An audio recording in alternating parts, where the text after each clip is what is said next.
jingdwai gerbang I F.L Mawlong hadien ke jingialang lyngkot Jong ke seng ha press conference hall NPP. Syat kemen kinong ialam Jong ke seng nemar ke jingjob dan burom ke kertong metap shandi agitok sangma.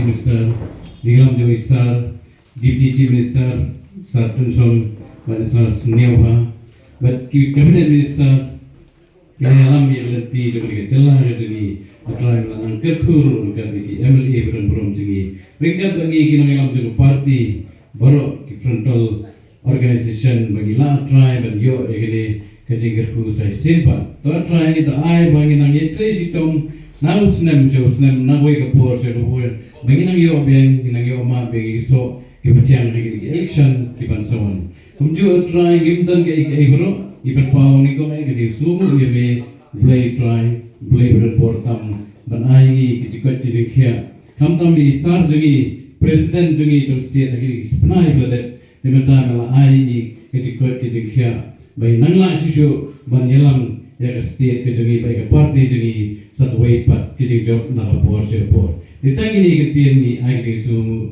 ye me au blay try kana kunjo ku ye ka bab ka di ba le pun khre bagi long ki tiar ki dawai khlan ni ki met party jagi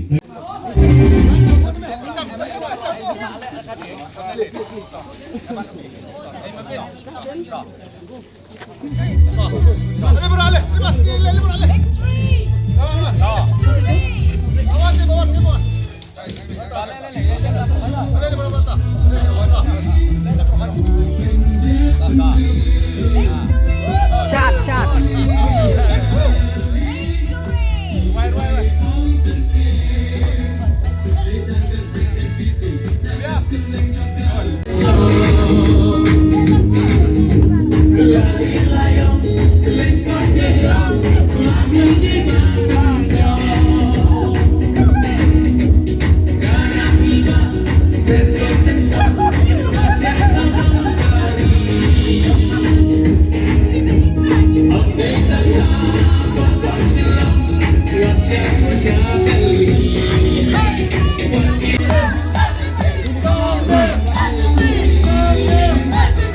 Kali apa?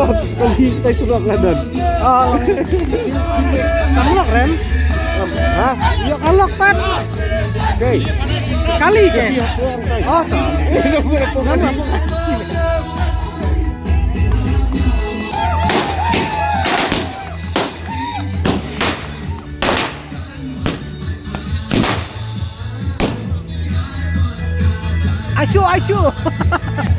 Asu.